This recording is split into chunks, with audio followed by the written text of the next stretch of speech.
School ଖୋଲିବା ନେଇ ମୋହନ ସରକାରଙ୍କ ବଡ଼ ନିଷ୍ପତ୍ତି। 18 ନୁହେଁ, ଏହି ଦିନ ଖୋଲିବ ସ୍କୁଲ। ନମସ୍କାର ଦର୍ଶକ ବନ୍ଧୁ, ସ୍କୁଲ ଖୋଲିବା ନିଷ୍ପତ୍ତିକୁ ନେଇ ରାଜ୍ୟ ସରକାର ନେଲେ ବଡ଼ ନିଷ୍ପତ୍ତି।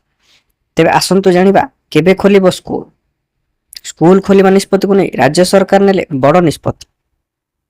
ସାରା ରାଜ୍ୟରେ ଖରା ଛୁଟି ଜାରି ରହିଛି। ସ୍କୁଲ ଛୁଟି ଥିବାରୁ ଛାତ୍ରଛାତ୍ରୀମାନେ ବର୍ତ୍ତମାନ ବେଶ ଖୁସି ଅଛନ୍ତି। ତେବେ ଏହାରି ଭିତରେ ସ୍କୁଲ ଖୋଲିବାକୁ ନେଇ ରାଜ୍ୟ ସରକାର ଏକ ବଡ଼ ନିଷ୍ପତ୍ତି ନେଇଛନ୍ତି।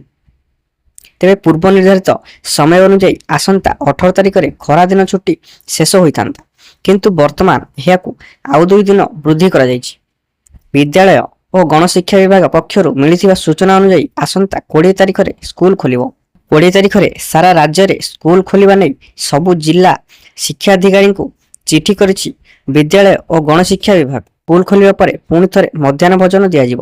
ଗଣଶିକ୍ଷା ବିଭାଗ ପକ୍ଷରୁ ଏନେଇ ଚିଠି ଜାରି କରାଯାଇଛି।